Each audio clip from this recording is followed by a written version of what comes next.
This is not a test. This is not a test.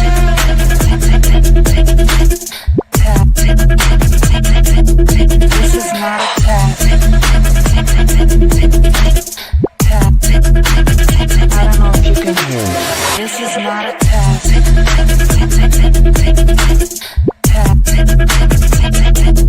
This is not a test.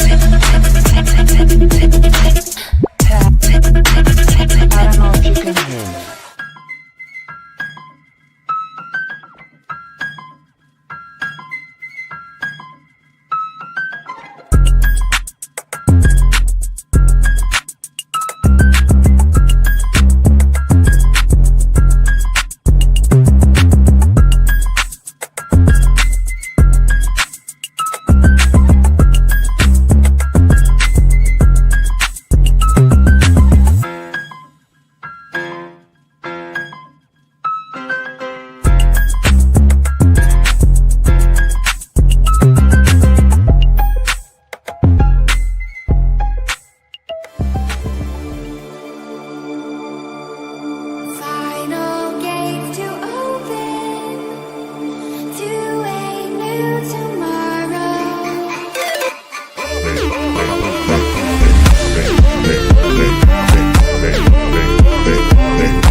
rise up while you drown. They wanna fill your head with doubt. They're silently scared that you'll figure it out.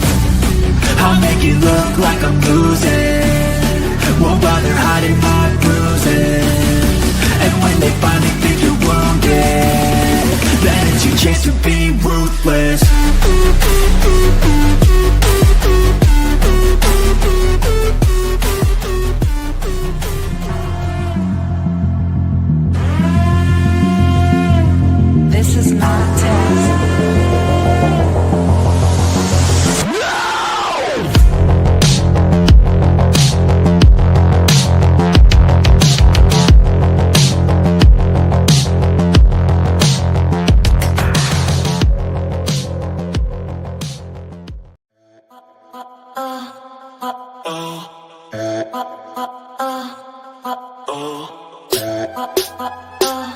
Alright, you have the right to remain silent. Anything you say and can will be used against you in the court of law. You have the right to talk to a lawyer and have them present with you while you're being questioned. If you cannot afford to hire a lawyer, one will be appointed to represent you before any questionings if you wish. Alright. You good, dude?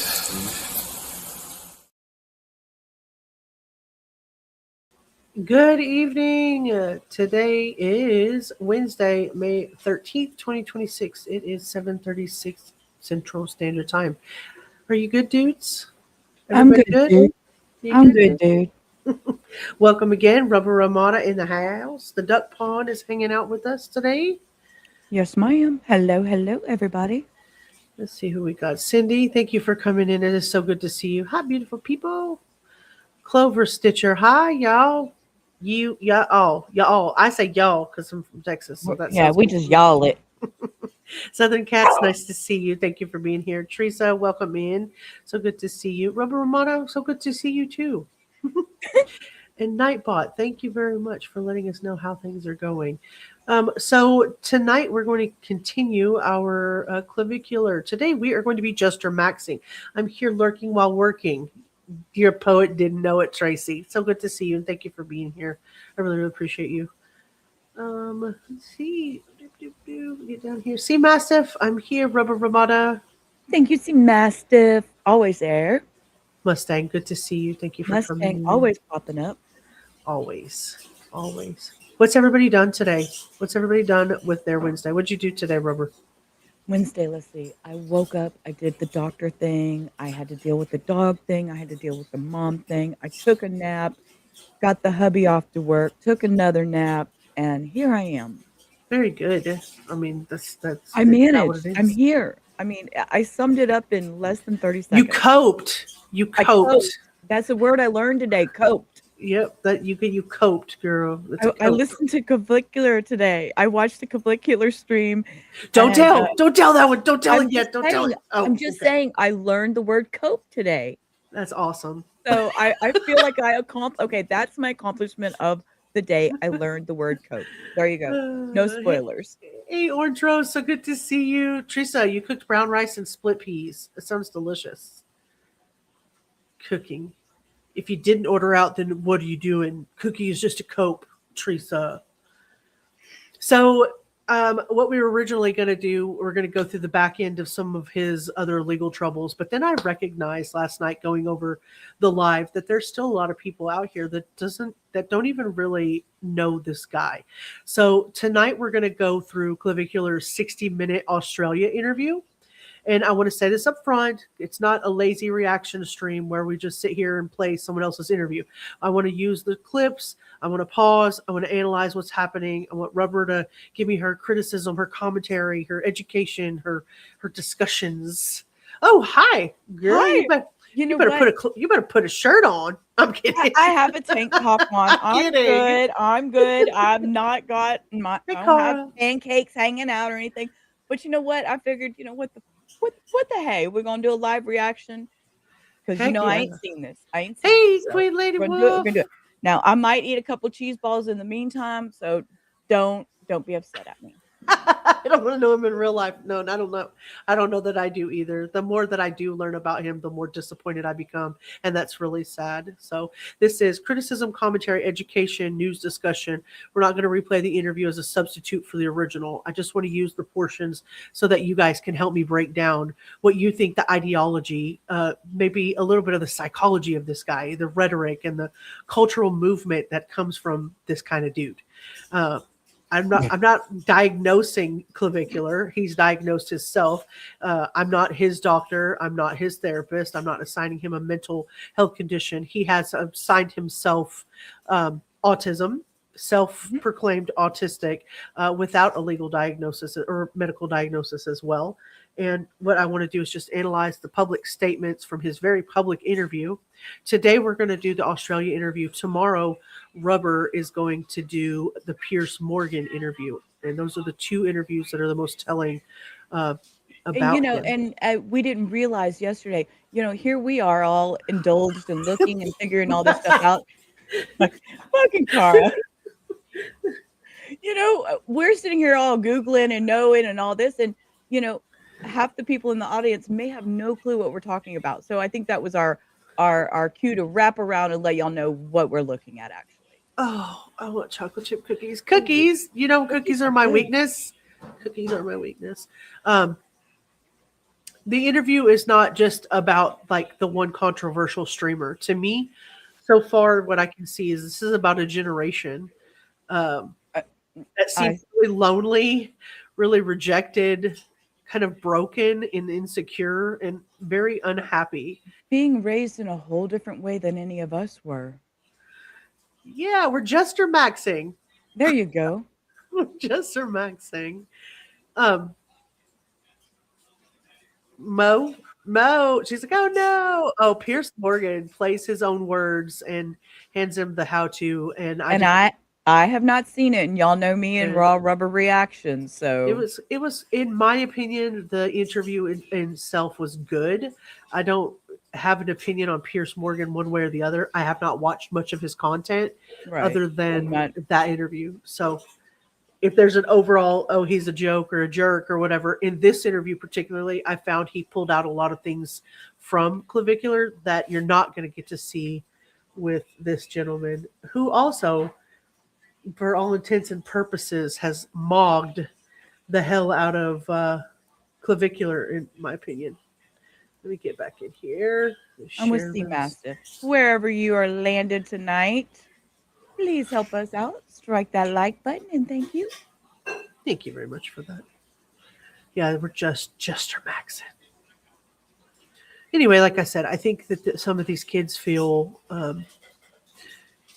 rejected and broke and insecure and unhappy, and I don't know why or where that came from.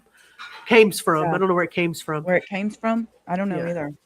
I don't know if the answer is not connection or therapy or community or maturity.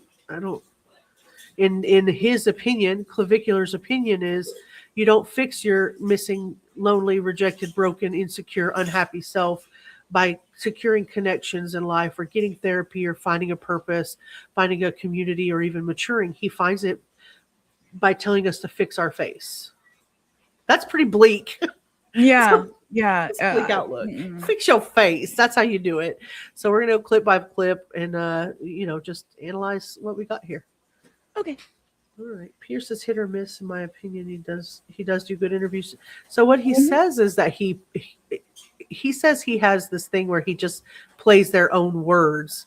And if he does that, or he takes their own words and spits it back at them and asks them, hey, why did you say this if you didn't mean it like this? Well, not to go down that road, but there was some controversial stuff with Pierce during the P. Diddy days when all that was going on. So I think that may be where Cindy's sitting on. There was some controversial stuff. So gotcha. Might be something we should look into someday. I'd love to hear about that or about what happened. Yeah, he had to do a public apology. Did he? Yes. Did he? Yes. Play on words. I didn't mean it that way, but okay, there we go. I just don't want to get taken out at the knees on this one. I don't think that we will, as long as we pause and we do our fair use, but I think we're going to leave it like this because I think I like to see the little gesture in the back, little play on words there.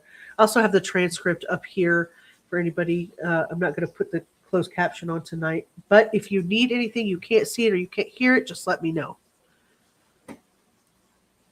George Carlin said back in the 90s that we're raising a generation of pussies. Was he talking about my generation, though? Because I'm talking about his grandchildren that didn't exist yet. That's hilarious. In some ways, that's hilarious. All right, let's get started on the first part. All good? Ready to go? Great. Okay, no worries. Well, Clavicular, thanks for chatting to me. Yeah, no problem. Thanks for having me. What do I call you? That's my first question. You could go with Clav. Do you go by Braden anymore? Haven't heard that one in a while. What the heck? He's only 20. What do you mean I haven't heard it in a while? Oh my goodness. Okay. So the the guy opens with the interviewer asking what to call him. He says Clav is fine because that's what he goes by, right? And says he's not heard Braden in a while, and explains that my mommy calls me Clavy. Cara, I'm not going to make it through this. You are my generation. Was he talking about us though? Guys, do you see this? I'm going to put it over Clav's shirt. Can you see it? You can't see it. You can't see it. Well, Okay, you guys can but see my alligator. You George can't even Carlin see it. is my parents' generation. So, yeah, 100%. you know. He acts like everything's an insult. So this will be the first time Yes. some of you are actually hearing him. And I remember that last night we just talked about what he did, but we didn't actually see him, and we didn't actually talk him. Like we didn't actually hear him talk today. Spill the beans. Yeah. Don't spill the beans. Don't spill the beans. Okay. Well, long story short, I guess what he was on, he was doing an interview with Logan Paul today, and they did totally make him look like a fucking clown. But I'm sorry, they clowned I him. didn't see the actual interview he did with Logan Paul. I saw all the background noise. Oh, you saw with the brother, with Jake Paul, and the rest of that crap. Yes. And Tekashi 6ix9ine was there again. Yes, and I have that recording. Oh Lord, girl. So Okay. I'll send it to you later. All right. Why not?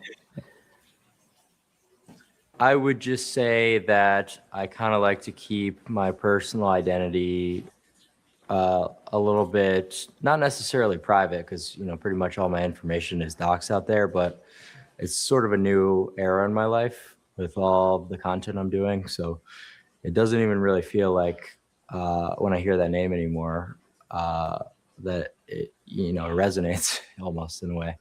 It's interesting you say that, because the fact that your life's changed is putting it rather lightly, isn't it?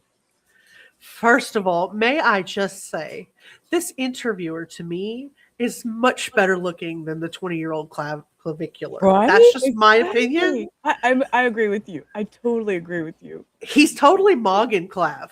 That's my opinion. Okay, Mogging. Mog. Here we go. Yeah, Mog. Mogging. Go ahead. They're going to explain what mogging means, but basically it's, outdoing the other person, looking better than the other person.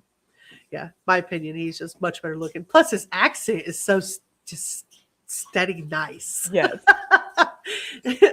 So the first thing we talked about that, he called him Clav. Again, I don't want to diagnose him, but psychologically and from an identity standpoint, the first flag for me is that we're dealing with somebody who's trying to split between a private self and a performative self. Braden is the person, Clavicular is a product. It's I think the that's actor. yeah. So if he can outcome. distance the Braden as a person and only present himself as a product, then I believe that he can get away with things that he normally wouldn't as a person. Yeah, naturally, may I point out? Absolutely, Cindy. You may point it out. When someone becomes extremely online, especially like when they're really, really young, I think that the line, and we've seen this in the drama sector, in the 90-day community, in lots of the traders community. I don't know if you guys have seen that. The traders community is hilarious, but the line becomes skewed very fast. It just collapses. So your username starts as a branding, right? Clavicular is the armor, and then the person that he is, that's the person that everybody's reacting to now. So eventually your real name starts to feel like part of your brand. I think that's why it's not resonating with him anymore. I don't know. It's part of the influencer trap, right? In my opinion. Yeah. If you create your character and you get the attention from that character, and the audience rewards you with the whatever it is on Kick that they give them, the kicks and the reward, the money rewards the character, okay? And then the platform rewards him. And eventually the person underneath just has to keep feeding that character or risk losing the relevance to it. In my opinion. He watched too many Batman movies. I don't even think he's that deep. He's about as deep as a dewdrop. He had a chance to exist. I don't disagree with you. I just want to talk about this overall. We're looking at Clavicular, right? But I think this is an influencer thing, like an overall thing. His particular brand, I'll do anything to ascend, as he calls it, or move up, make myself look better.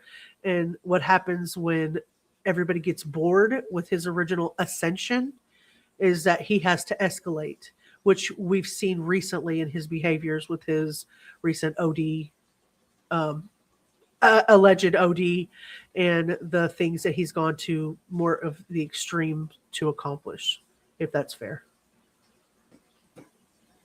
Anything, Rupert? No, I'm listening. Yeah, I agree. I'm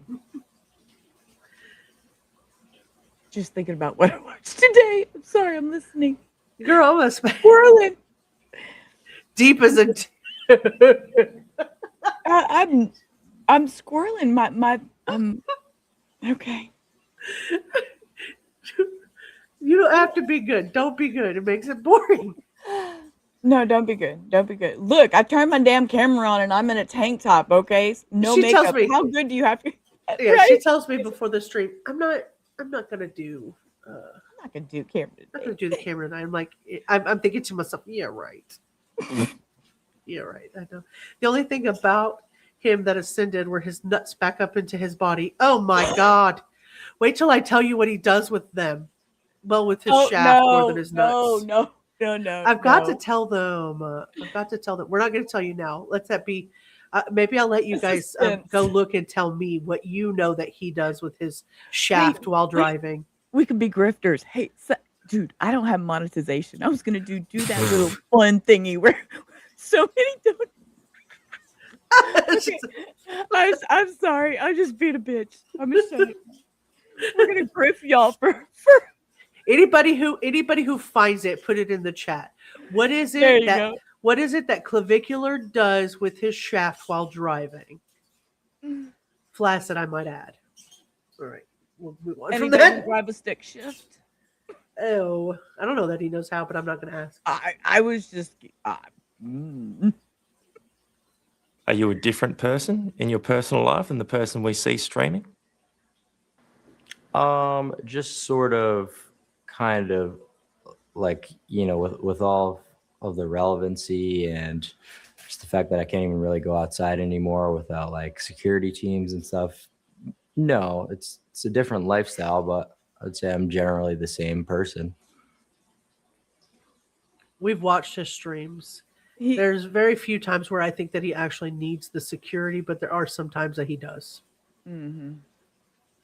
But I've seen him go out on stream without his security. Look at his smug little face. But he like brings it on himself. It seems.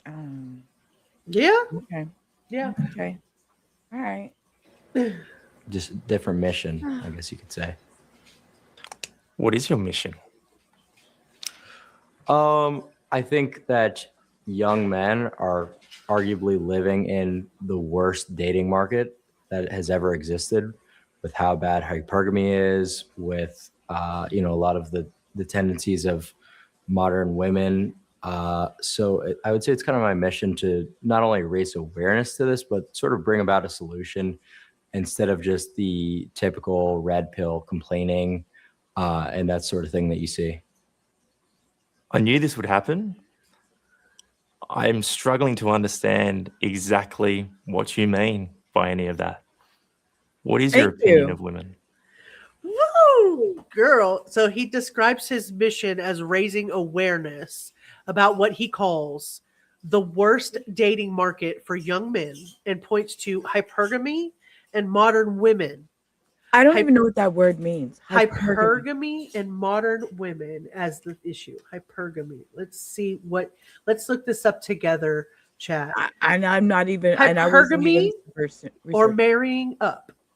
Oh. The practice of seeking a partner with higher social, economic, or professional status than one's own, historically rooted in women seeking financial security, is often discussed in modern contexts as a strategic, sometimes controversial approach to relationships that have been interpreted both as a practical survival strategy and a rigid, stereotypical mating theory. Well, okay. Wow. Peer groups and media often emphasize the benefits of securing a partner with a higher status. So status maxing, girl, you got to be status maxing if you're going to, status maxing. Okay. Okay. Oh, shallow as more fuck. than an edible. Shallow as fuck. So the ideology is entering the room, in my opinion. Hello, Meghan Markle. Does he hire those people to hound him? He might. It's not marriage material. No, absolutely not. Oh my Um, goodness. Notice how quick the conversation moves from who are you to how society is broken because of women's dating choices. Did you see how it's our fault? See, that's what he calls a common manosphere structure, and you'll hear him say that word in the current manosphere. First, identify a pain point. This is my opinion. Like I said, loneliness, rejection, feeling invisible, not getting matches on Tinder, feeling undesirable because you got pimples on your face, and then you have to give your pain an enemy. Okay, this is just a psychology part of it for me.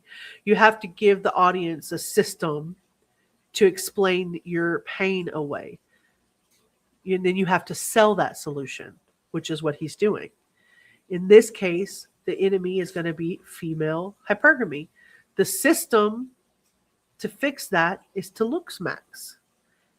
The solution for him is to physically transform himself at any cost. No, I don't. It's not. It's not okay. It's not okay. I don't.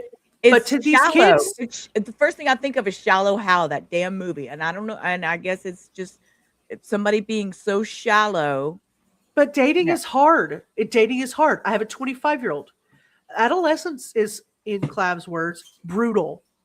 You'll hear that a lot. Social media distorts everyone's expectations, right? People are lonely. People are lonely. And That's I don't true. know. He's looking for some sort of deeper support. He thinks he's losing because of his face, or that women are biologically wired to reject you because you don't have the face of a model. Society lied to you. I have the cheat code. I mean, I don't know. That's what it seems like he's saying to me. I think it's dangerous. Yeah, definitely.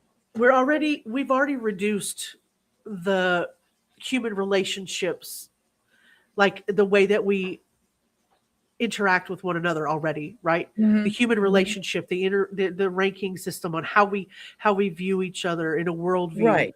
You know what I mean? Right. A woman rejects you. One woman rejects you, and that's proof. Yeah, and yeah, again, and this goes to the women degrading other women, talking about their looks and judging each other by looks.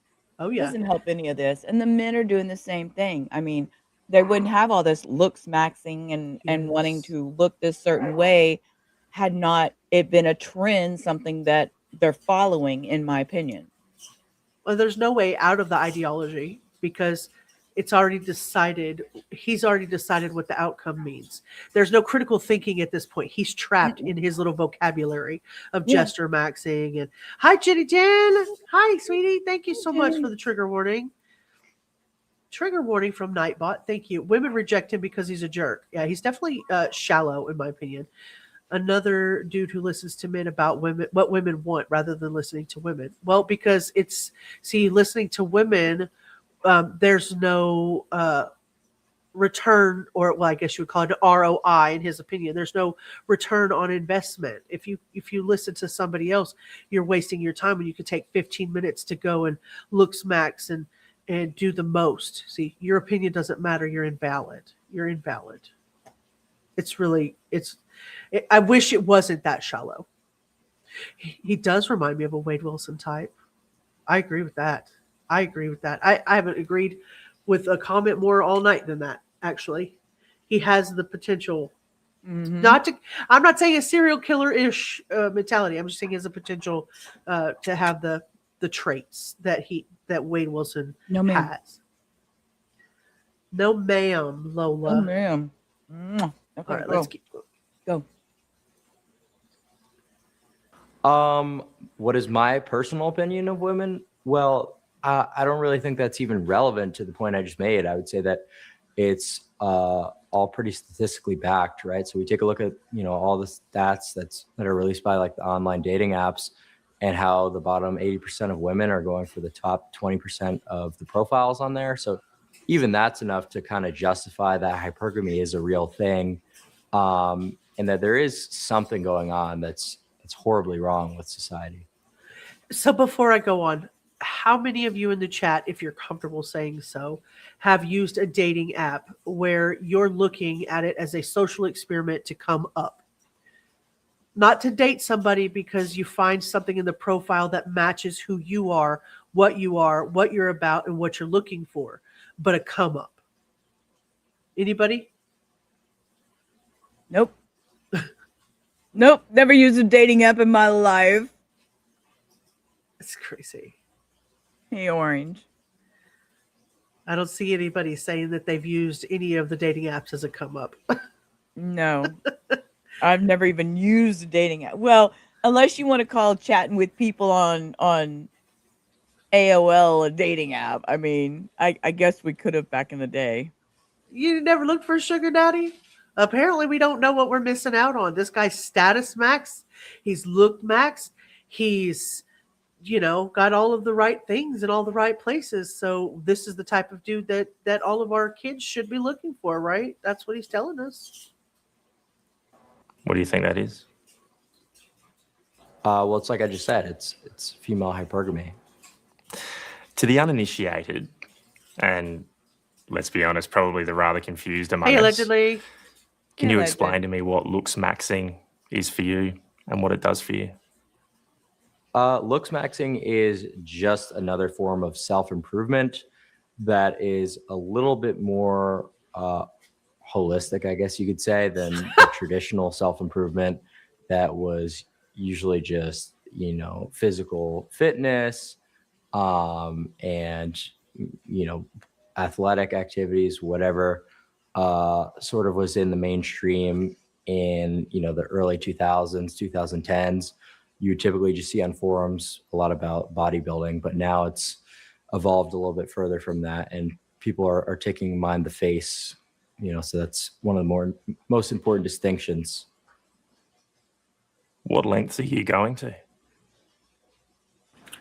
What lengths have I gone to? Well, I mean, I'd say I've pretty much tried it all. Okay, I want to stop there before we move on. So what he's talking about now is using Looksmaxxing as a holistic evolution of self-improvement that goes beyond just like fitness and bodybuilding, he says, and it focuses more heavily on the face. Heavily on the face. Yes, hitting yourself in the face with a hammer is holistic. He was in diapers in 2010. Yeah. This is the slippery slope. Looksmaxxing, quote unquote, self-improvement. And that word does a lot of work for younger people because self-improvement sounds harmless, right? If I was just going to tell you, hey, Rubber, come on over. Let's do some glam ups. You know what I mean? Let's do some glam ups. Would you originally think that I would be injecting Aqualyx into your cheeks as a glam up? All right. So it sounds like we could do some hair and makeup. We'll do some brayer hating.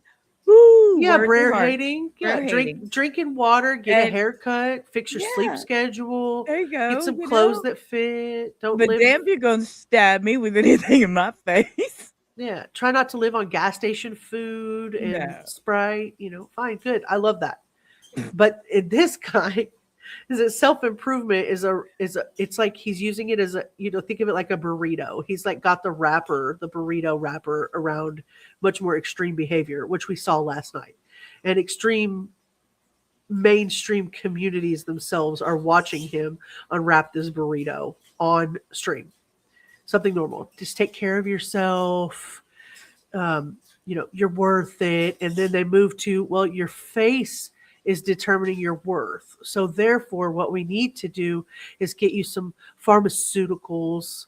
Then you should reshape your body by using the peptides and this lean maxing with meth. If you're not willing to suffer, you're going to choose to lose. Mm-hmm. Right. Nobody starts by saying, welcome to tonight's tutorial on spiritually microwaving your self-esteem. Right. Wow. Wasn't born. What year was he born? Well, he's 20. He's 20 right now. Well, he started shaving because he started using testosterone at 14, self-admitted testosterone at 14. So I'm assuming that he had to shave, earlier than most boys of that age. I don't know if you guys can hear it behind me, but this dude outside is working on his fucking moped, and it's like brr, brr, brr, behind me. Like, Can't hear it. Or at least I can't. I don't have on headphones, so I'm gonna save that. If I ever talk to Clav, I'm gonna be like, "Thank you for your tutorial on spiritually microwaving my self-esteem." Thank you very much. All right, let's see what kind of pharmaceuticals and testosterone shit this guy's done. I haven't had plastic surgery. What lengths are you going to? What lengths have I gone to? Well, I mean, I'd say I've pretty much tried it all. I haven't had plastic surgery, but just about everything else in terms of biohacking, right? So you can really do a lot for your looks with simple pharmaceutical intervention, right? So stuff like TRT, stuff like taking an aromatase inhibitor so that your growth plates stay open longer. All these sort of things, if done properly at certain parts of your life, specifically during puberty, you really can sort of overcome a lot of your genetic limits, I guess you could call it. You promote what some would consider rather extreme methods, though. All right, I don't want to get into that one quite yet. This guy really thinks before he asks that question. He's like, let me make this perfectly clear how I'm going to ask this question. Well, and Cara brings up something very valid. He has a meltdown on one of his lives because they forgot the cheese. No, they put cheese on his McDonald's hamburger. He doesn't eat cheese. He doesn't eat cheese. Don't like it. Doesn't care for it. And so he gets that cortisol spike and fucking flips out. Him and Androgenic, and I believe even Drago all flipped out about cheese on their burger. So, wow. I mean, it's a valid point. The guy's got to be very careful the way he words things, because this dude's just going to walk out on him otherwise. He's just like, that's it. Is he known for walking out on interviews? Yeah. Oh, yeah. Okay. Yeah, you don't frame things. You don't turn him into a jester, or he's just going to get up and leave. Ooh. Yeah, we'll see a couple of examples of that on our third episode, probably. So right here, the interviewer is asking him about the different things that he does, and he says he starts taking testosterone at 14 and anabolic steroids, using that as a cheat code. Testosterone at 14. 14. This is not an adult making an informed decision after all Where these is he years getting it from? Amazon, internet. He'll tell you. Amazon, internet. Okay. Wherever. Underground websites. It's crazy. I mean, he's had no medical consultation except for his books that he's read, which self-admittedly he studied and went on to forums, primarily bodybuilding forums. You'll hear that in the Piers Morgan interview too. Originally, it was bodybuilding forums that he went on to and was trying to educate himself and learn about the different structures and the DNAs of the medicine and what it would do if it, got into a system. But the logic is not Mexico could be. I don't know. He calls it efficiency, because to me, the logic in his mind is not, hey, what is healthy? What could be age appropriate? What are the long-term risks? I'm 14. What's going to happen to my dick after 7 years? You know what I mean? Yeah. What's going to happen to my love life? The things that most people like at 14, he's probably not thinking about anyway. He's just thinking about what his face looks like. What's the most efficient route to the result I want? And that's what he's doing. And that's the most dangerous thing that he could be doing. Yeah. And again, that's just like people wanting things done, going to different countries to get other procedures done because they can get them done faster and cheaper. And that's just not.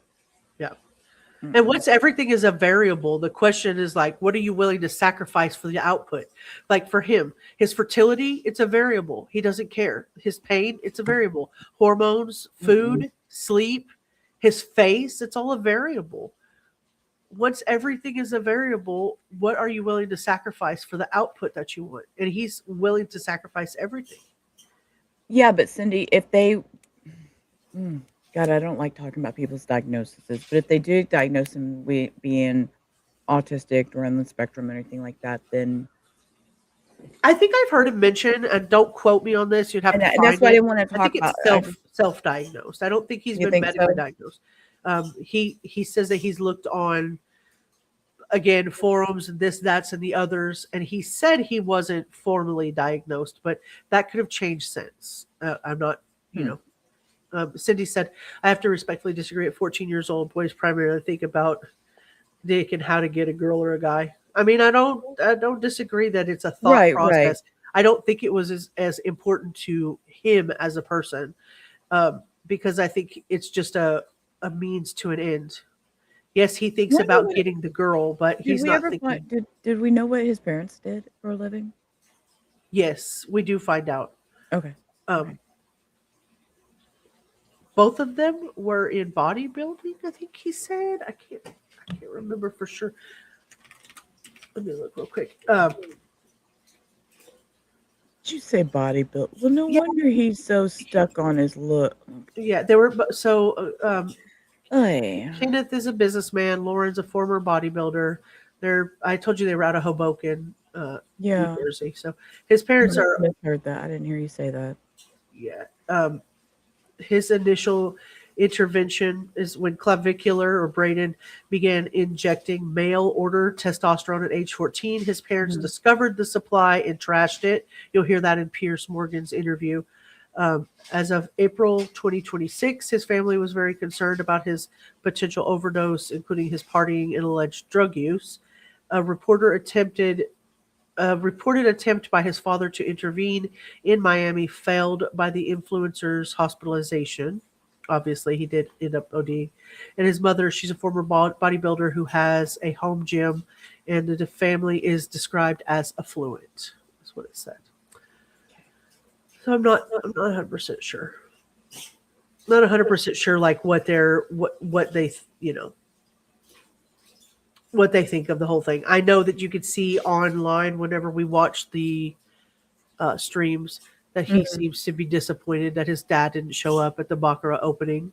When he first got the club, he did basically say, "Oh, Dad was supposed to be here. He didn't show up." So, that's totally to me, that was telling. You see a couple of other scenes where they're like, "Oh, do you want to call your dad?" And he's like, basically, "Dad's holding my phone number hostage." He was disappointed in that. And they said, "Why don't we just go get you another phone?" And he said, "Well, then I might lose all of my contacts." So all of his, people that he's met over the last couple of years, or the last year, at least the last 4 or 5 months. So yeah, body dysmorphia. I have no idea, and I hope that allegedly since the OD, he's sober, but of course he's sober online. So I don't know what the behind the scenes thing is going to be, but I just definitely don't think that how a child ends up thinking anabolic steroids are not a major life decision, but just an efficient route to where he wants to be is troubling to me. Like, you're not avatars. You're not in GTA. You know what I mean? You're not changing stats in a game. Right. You are hacking the system in a way, but you're hacking the system in a way to get, like Jenny Jen says, immediate results with no thoughts of long-term effects.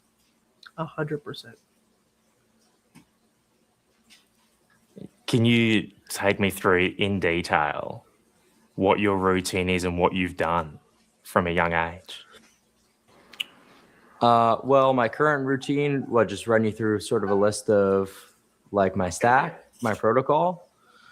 That would take a little while. I mean, it's like, do you want me to send you a PDF? Because it's just smart ass. A lot of people ask me that question, and like I don't really think they realize like how long it would take for me to just run through a list of like 1 million pharmaceuticals. So before he goes on, I know he's being a smart ass right there, but I think it would be a very easy question to answer instead of saying, I don't really want to give you a list of pharmaceuticals because it would be bad for my image to put something out there and you not know how to use it and you die because of it and then I get sued. Right. You know what I mean? It would have all right. It was really rude how he said that. Yeah, idiot. Moron.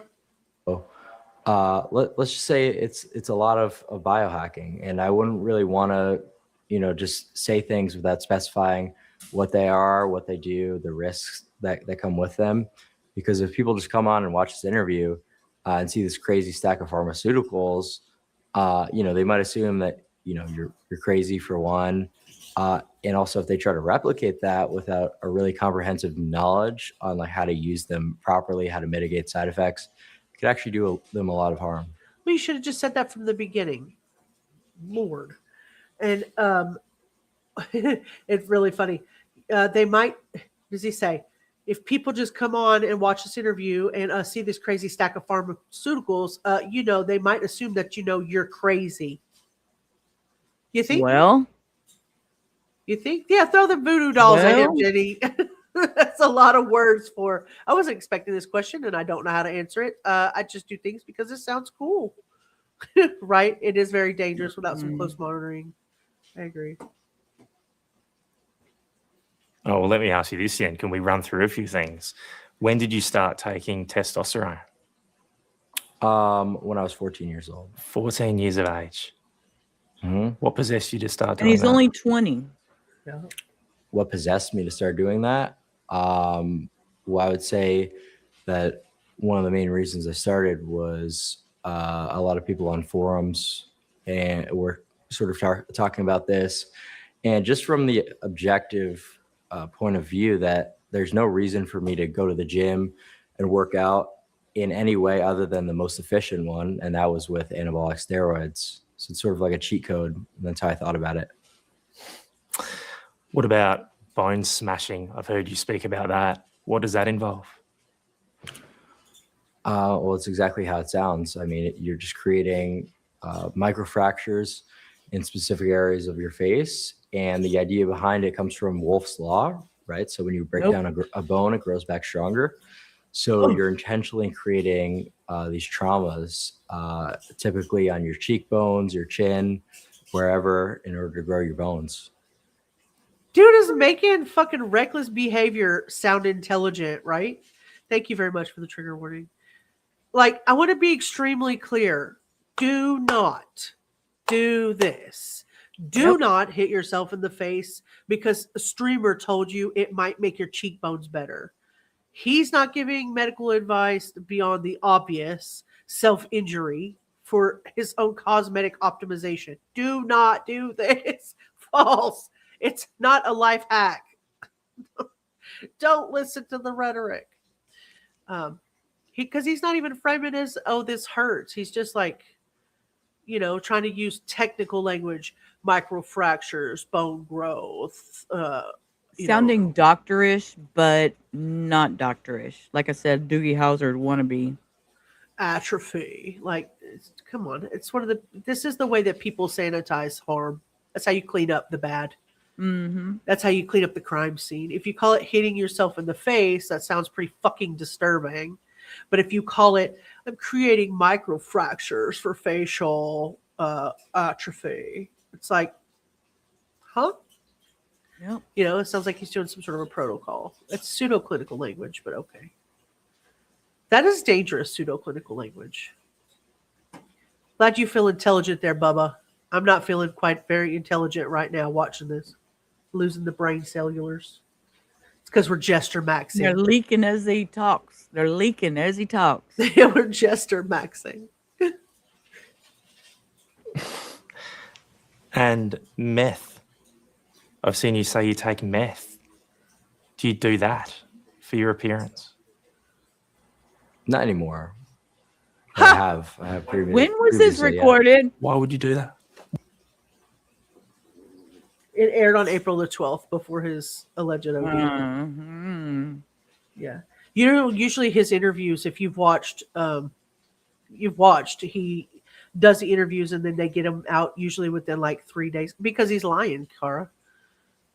This is where everybody should stop. Like, when someone's talking about using meth for appetite suppression, we're not in a fitness culture. You're talking about This is extremism. That's body control extremism, in my opinion. Yeah. He says he's not. I'm not saying he currently does this. I'm going to go by whatever the interviewer, said in the transcript and discuss it as past tense, but the mindset that he had mattered, right? Because appetite he's just, psychologically, this guy gives me a headache.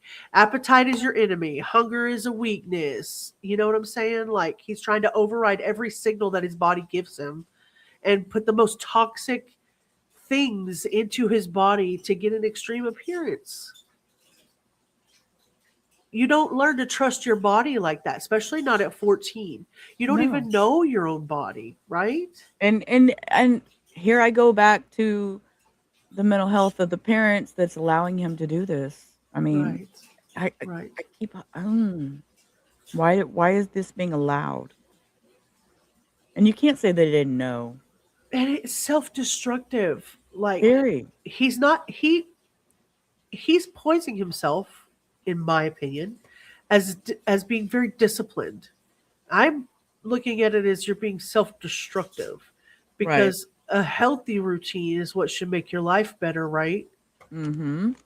A healthy routine, not meth maxing. Smaller meals, I don't know, maybe a smaller social world or smaller emotional range for somebody.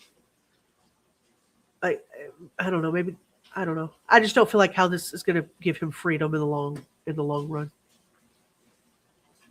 I don't know. Yeah, hunger is weakness. It's our future. People are looking up to him. I know. Maybe they did, Cara. Did you see that? Did you see that come out? I saw that little ET looking alien in a box. It really did look like ET, girl. It makes me wonder. All right, let's see what he talks about. I think he talks about his viral shit next. Why? Stimulants suppress your appetite, and that is a stimulant with a very long half-life, meaning the suppression of your appetite lasts the entire day. What? So to go back one. That dude plain ass rolled his eyes at him. Okay, dude. Wally. Just to clarify, you take a blunt instrument to your face and repeatedly hit it. What does that achieve? I'll typically use my fist. What do you get out of that? That just sounds like you're doing damage to yourself. Well, I just explained it, right? So you're creating microfractures in specific parts of your face, like typically your cheekbones. And according to Wolff's Law, it'll grow back stronger. So let's look that up. Did he say Wolff's Law? Law. Like, oh. Okay. Wolff's Law states that healthy bones adapt over time to the loads under which they are placed, becoming stronger with increased stress and weaker with reduced stress. Developed by German surgeon Julius Wolff in the 19th century, it described bone functional adaptation, where bone structure remodels to match its function. So when subjected to heavy, consistent loads or weightlifting, bones remodel and become thicker to accommodate the stress. Can you see my alligator now? Yep. Use it or lose it. Conversely, if a bone is not subjected to stress in a cast or during bed rest, it becomes weaker and less dense. When bones are slightly deformed by movement, small electric currents are created, triggering bone cells, osteoblasts, and osteoclasts to either deposit new bone or remove old bone. Wow. Okay. Wow. Physical therapy after a fracture works because targeted exercises place stress on the mended bone, stimulating it to strengthen after immobilization. So I get the overall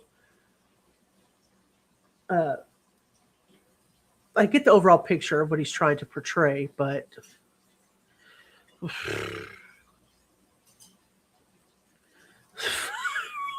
I agree. Swan's Law. Where is K Swan? K Swan's Law. We're going to invent that next time K Swan. We'll have to tell. We invented K Swan's Law. It's a hell no, you don't do that. It's a hell no, you don't do that law. Okay. And bigger. So your hypertrophying your bones. You know, doctors and medical experts will listen to what you say and shake their head and go, "You're crazy for doing that," and it sends a horrible message. Do you deny that? I don't really think that they would. And I really haven't seen too many people who have actually looked into my content and the specifics beyond just reporter headlines and out of context clips. Out of context clips? With people really disagreeing with my actual unironic Looksmaxxing advice. Now, obviously with me being a full-time streamer, sometimes, jokes are made or recreational, things will be used that don't pertain to Looksmaxxing, and that could sort of be thrown into the loop. But in terms of like all these peptides and that kind of thing, I don't really think that many doctors would disagree. I would say that most people are coming around to taking peptides. Most people are coming around to GLP-1s, and the percentage of people who are taking them has grown rapidly. You're talking about two different things. Yeah. Two different things. Do you think he practiced pronunciation in the mirror? I'm not sure. I do know when I first watched this interview, I did find it easy to watch him talk, although I feel like he's full of shit. Mm-hmm. I did find it easy to watch him talk. I do find it much harder to watch his streams. I find him extremely socially awkward. Yes. And he is extremely socially awkward, even though this man is not even sitting in the same room as Clavicular right now. And I still find him easier to watch in an interview than to watch his streams. Do I find his product intelligent? No, not in the fucking least. He basically is separating his brand into two buckets. That's what he's about to do. He's going to talk about his clubbing, his lifestyle, and the virality machine, or I guess you would call the kick machine, that's made him go viral. And I kind of see it all as one, so this will be interesting. Yeah, I agree. But he tries to separate the two. Have you suffered any side effects from what you do? Not really, because like I said before, if you actually, do comprehensive research, you know how to mitigate these side effects. Like, AKA, if a side effect for say, something that causes you ED or erectile dysfunction, then you just find something to combat the erectile dysfunction. That's it. You just got to find whatever the side effects are, and then cover more medicine on top of that and add more medicine to the side effects. Duh. Yep. Duh. Dude's a meme. He really is. He's a meme. And what's going to happen when it's no longer popular, what all he's doing? Well, he'll cope. That's what he's going to do. He'll move on to something else. Okay. Sorry. He's already doing that, and we haven't talked about the family that he's involved himself in with buying this club yet. We haven't talked about that at all. And what that entails, and who his friends are now 4 or 5 months into streaming. testosterone could cause your hair to fall out. But if you take something like dutasteride, which is a 5-AR inhibitor, then you're not going to have any issues with that in most cases. I've heard you describe yourself as infertile. Is that true? I haven't officially been tested, but I've just been kind of going based on my anecdotal experiences. But yes, that is extremely likely due to the fact that I've been suppressed for a very long time because of my exogenous hormone usage. Then why on earth is it worth it? Well, first of all, that's honestly like a pretty mog side effect if you think about it, due to the fact that it's extremely easy to restart your fertility with fertility drugs like HMG and HCG. Mogging. What do you mean by that? in that context, I just mean it's awesome. It's good. Watching your content is like learning another language sometimes. You talk about ascending, mogging. Can you explain to me what that means? That's correct, Teresa. According to him and his self-logic. I don't know how many times. I don't know how many times a week he needs to be treated with different types of STDs. Because what I heard on his stream maybe a week and a half ago, I think he's on the ups of like 500 women, something of that nature. Wow. Yeah, agreed, Teresa. He got distracted by himself. He's pretty conceited, isn't he? Ascending is just getting better looking, so Looksmaxxing, and mogging. I guess there's sort of a lot of context that it could be used in. Like, for example, I just said it's a mog side effect, but generally has a positive meaning behind it. So you could mog someone, and you could height mog them. You could be taller. So it typically means. What in the hell? Like, you could height mog somebody. So just because you're taller than somebody, like I'm 5'7" and you're 5'5", so I mog you. I height mog you. Dude, I'm trying here. I'm trying not to use the language of my people and call you the names that you like to call everybody else. But really, you're acting like a fucking idiot. It's like outshining someone in some regard. Are you mugging me right now? Hell no. Well, in what metric? Any? Status mogging. What do you mean by that? I mean, like I might be status mogging you. Maybe I don't know. You're fine. Like potentially. Money mogging, who's to say, right? I don't know, but like those are different types of mogs that you could achieve on someone. It doesn't only pertain to looks, right? So there's all types of mogs. Status mogging this dude, money mogging. Like, I don't know if you know what this interviewer makes, but I would back up Tokyo. I'd back up. And as far as looks mogging, not even close. This guy has Riz for days, and he ain't even trying. Status mogging. Oh, Lord. Well, your whole persona and shtick is about appearance and looks, right? So would you say you're looks mogging me right now? Hell no. I can't really see you, to be fair. It's kind of hard with the light. The camera's quite far away. So I'll just give Rubber. No, she must have got a phone call. She'd be laughing her ass off at this right now. it to you. Really? Yeah. I mean, I can't see. All right. Well, how about this? If I was to come to you for advice, which you give out readily, would you say that I need to do something to myself to ascend or live a better life?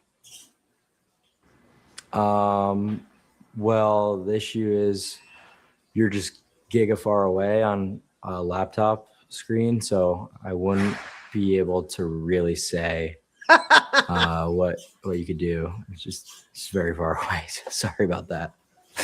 I find it fascinating talking to you. I feel like you're a very different person face to face than the persona you give out online. Do you believe half the stuff you say? Do I believe half the stuff I say? So what are you saying? Inauthentic? I'm just curious, that is a lot of what you say on your videos and online about gaining attention more than necessarily it being what you truly believe? In terms of streaming, yeah, like a lot of the activities that I do like, clubbing every day, doing certain activities like that.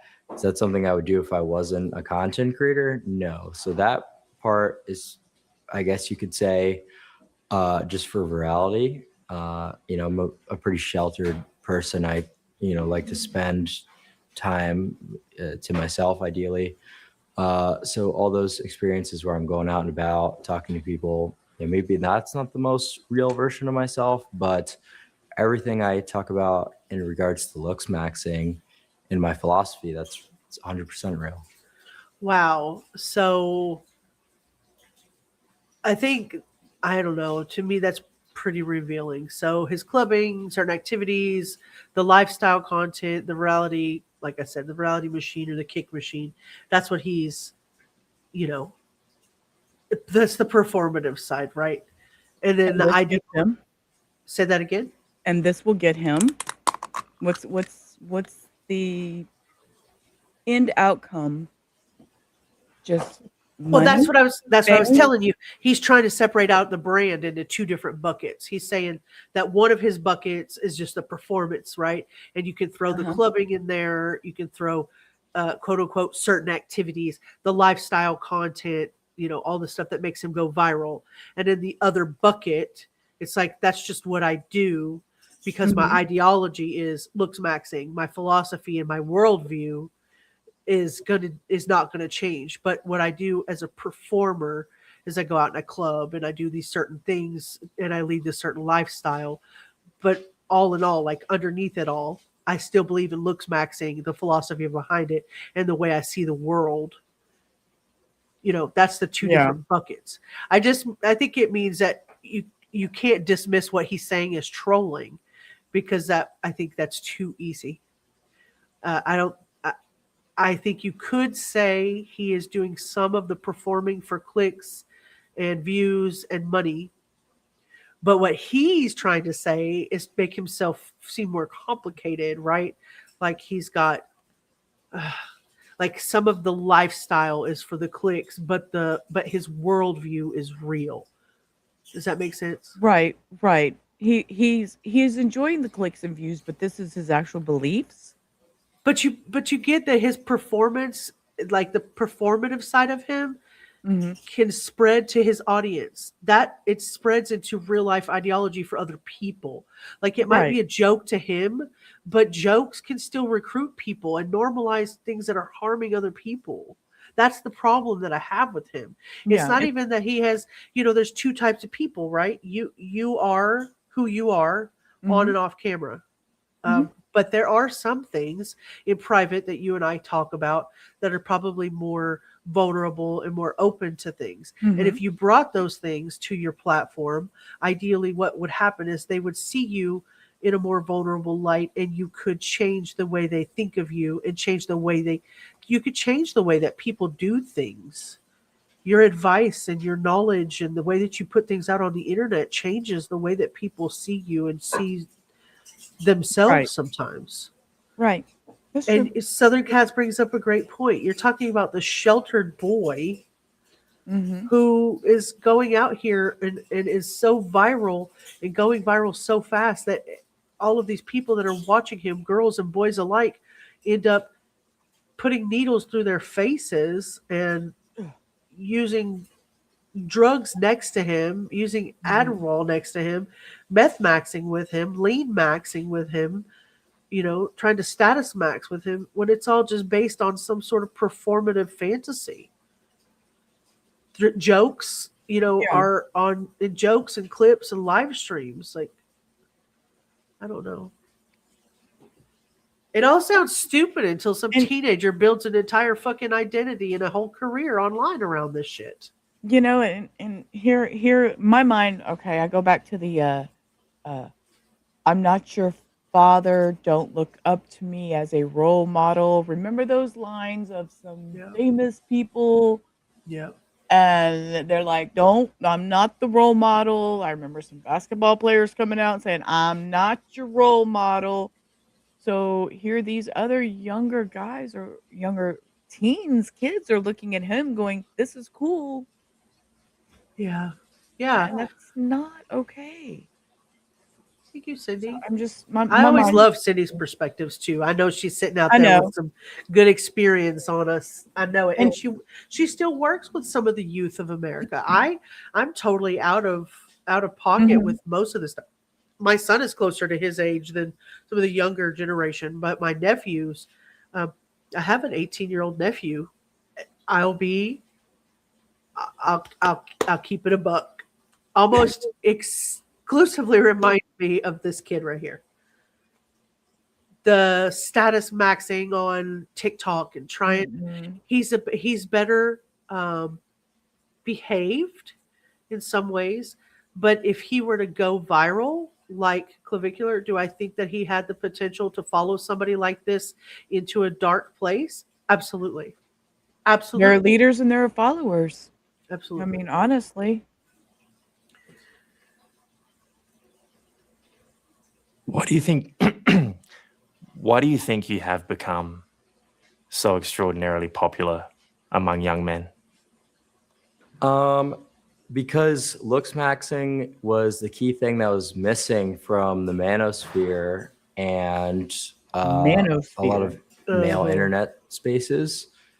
And it's kind of the answer, right? So, you could overcome a lot of disparities by becoming rich, by becoming famous, or whatever type of success.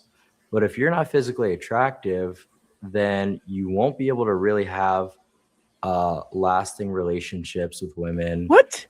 You won't really. Which is so fucking ironic because he doesn't care to have a lasting relationship with women. He does not care. Okay. Ain't that how they get the girls? Okay. I mean, if you're not physically attractive, then you won't be able to really have a long-lasting relationship with a woman because we're so shallow. I guess. We only have respect for the most bestest looking dudes. I mean, Hector's good looking. We're not Aftermath's your good looking. past high school games here, guys. Well, we're also not 20 years old and True. looking to have the eye candy on our arm either. No. And I love Hector for being Hector. It's nothing outside. It's all inside. And that's why I guess I just don't. My head doesn't wrap around these ideas put out by these young people. That's a possibility. I can't speak to that, but I guarantee you I don't disagree. But I can't speak to it for sure on my side. But obviously there is an interview out there or a part of his live stream where he says, David from the David and Celeste case, David says on an interview, I let my mom listen to the song. She absolutely hated it. I put it out on a track. It went viral. So basically it was opposite day. Mom hated it. I love it. That means everybody around me will love it because mom hated it. Yep. So yeah, I can see that. Gain a lot of respect from people around you. And you're treated differently right off the bat because of something called the halo effect, right? Okay. And this is a real thing. So let's look that up like we've looked up a couple of other things tonight. Okay. There is a psychology behind the halo effect. It says it's a cognitive bias where an overall positive impression of a person, a brand, or a product unconsciously influences how specific traits are perceived, causing people to assume that one good quality, like attractiveness or charisma, implies others, like intelligence or kindness. So, it is a little misleading, right? But it is what they say it's an unconscious ability to see something as attractive and just assume that it has some trait that would be like, just because you're physically attractive, you might be a nice guy. Like we just assume, I mean, because the first thing you see on Tinder is somebody's face and then you look at their profile. You don't look to their profile, then swipe left or right. From what I know. And so, yeah, attractive individuals are frequently and automatically perceived as more intelligent, kind, or successful, regardless of evidence. The bias operates beneath awareness, making it difficult to recognize that judgment is being skewed. Interesting. Well, the Kardashians, I'm sorry. Have the halo effect. Like, Yeah. they're naturally attractive, so people just, that they got rich by doing not much. Right. And then went to go Yeah. changing their ways and their appearances to appear more, to be attractive to their audience. Yeah, Okay. I agree. I agree with that. Right. And that's a horrible thing to have to overcome your whole life if you're not genetically well off. See, now, Genetically well I would off? disagree You and have to make be the good- argument good looking. that the character, personality, maturity, intelligence are far more important than appearance. Do you think I'm wrong? Well, bingo, there it is. But those are all perceived entirely differently, once again, based on your looks. So you're absolutely correct. You're just forgetting that key piece of nuance that is kind of the reason that my message resonates so well.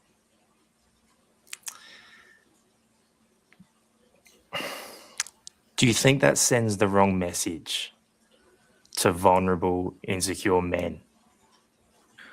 I think it's a hard thing to hear at first if you're someone who is genetically not good looking. If you're telling them that the world revolves around being good looking, because now they have to overcome this seemingly impossible obstacle in their life and potentially, do all these pharmaceutical drugs, get plastic surgeries, whatever. But this is true, and we have a lot of data to back it up. So how people respond to this sort of brutal reality is up to them. But yeah, you're certainly right. It could send people into spirals, give them severe body dysmorphia, whatever. But it's just a reality pill that needs to be out there. Whoa. Oh, sorry. You're okay. So this is a morals center of him. He is acknowledging that these people could be harmed, that this could be an issue and cause young men to have body dysmorphia. He's saying essentially, yes, people could spiral. Yes, they could develop body dysmorphia, but this is the reality, and the reality needs to be said. He's not totally denying it. Yeah. It's almost worse in some ways because he sees the risk and he's deciding that the message that he has matters more than the risks to these vulnerable people. And to totally, my mind went again, as a rabbit hole does, when Cindy just think of not the one above that. He fell in the virtual rabbit hole during the pandemic, and it reshaped his personality, and now he's seeking acceptance as a false leader. He actually started this when the pandemic started, so now my mind's going elsewhere thinking about everything. Yeah. Yes, appearance can affect how people are treated, okay? Mm-hmm. Yeah. The halo effect is real. And it is a broad social concept, but it is real. People do make assumptions based on looks. Pretty privilege is not an imaginary issue. It is a thing. I hate to say the word privilege, but being born pretty is a privilege, right? You don't have to work for it. You just are. But acknowledging that appearance bias is not the same as telling people that their body, I don't know. Just acknowledging that your appearance is not the same as telling somebody that their body is like the ultimate destiny of life. Like your body is not the end all be all of everything. That is not your destiny. And I think that's all he's seeing. And he's not even talking about body. He's more talking about neck up, face, face. Being taller than somebody is okay. Yeah, you can be. Being thinner than somebody, yes, you can be. But he's more just talking about, Looksmaxxing overall for him started in the face. Looks can affect social perception, so you have to just take reasonable care of yourself, but I don't think you should reduce your worth to just your face. No. Looks don't determine everything. In making extreme measures to become more beautiful isn't rational to me. I don't know. Body dysmorphic disorder is associated with the preoccupation over your perceived looks and your perceived flaws of yourself. Repetitive checking yourself or grooming behaviors, all that kind of stuff. This distress that comes with that. Only licensed people can diagnose body dysmorphia, but it's exactly what this kind of content is risking for people that are vulnerable, in my opinion. I don't know. I'm not gonna treat this as harmless content or edgy content. I don't think it's harmless. The target audience for him is not a room full of confident, grounded adults that have a great self-esteem and a dermatologist, right in their phone. Right. I think his target audience seems to be teenage boys who already hate themselves. Yes.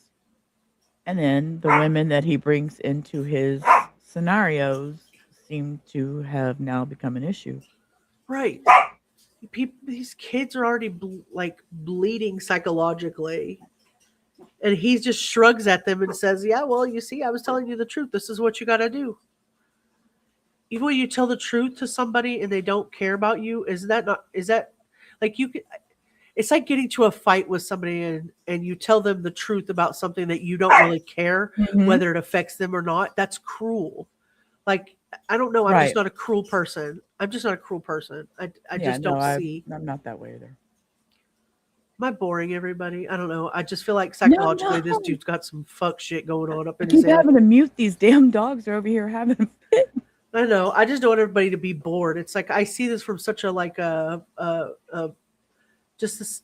psychological part of it is how much it affects these kids without any consequence for the content creators. Well, yeah, exactly. And the acceptance also. The acceptance to get that status situation, that status point of, okay, now I'm with the cool guy. So this is going to boost is this the halo we're talking about? Right. Well, and he's, and he gives a point system in his content that he sells on how to ascend. He has a whole page that he sells, just like Alorah Ziva that we saw yesterday sells hers for $75 on how to ascend and how to get there. Yeah, that's very true, Cindy. I mean, Looksmaxxing is not a new concept. I'm not blaming Clavicular for the Looksmaxxing movement. He's not the only one. He's not the first one. He won't be the last one. But I think him being so open to coming out here and talking about it has made it easy for him to receive criticism on the way he's acting. All right, let's see. Keep going. Yeah, but who's going to be the next? See, I want to be like Mike. Yeah, I don't know. I mean, there are lots of lots of people that or whatever is already one that seems to have issues, and it does, and all that Looksmaxxing. Yeah, I don't know. Yeah, and I don't know if he's before or after. He's 18, and he's a TikTok influencer. His name is Holo, and he's got like 350,000 followers. So I'm gonna guess that he started this after this Looksmaxxer. I don't know where he got his points or his triggers, but he was arrested May the 6th of this year in Sarasota, so we should be able to get the records. He had 15 counts of CSAM. He's using Telegram to acquire and pay for abusive images and videos of children anywhere between age 6 to 15. And he admitted it on a live stream. Yeah, I His seen that part where he admitted on that live, and I was like, "What in the world is happening here? Another predator hunter type person yeah, busted him." Oh my god, y'all. his ex-girlfriend found it on his phone while he was sleeping.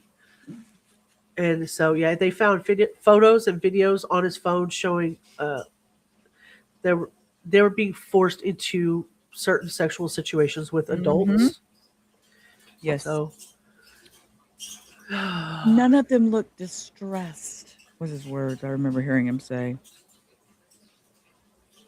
whatever. And this dude Something was giving similar to that. I thought, but what is it? Ugh. The method is troubling. Yes, agreed. Clav, I don't think appearance is as important as you're suggesting.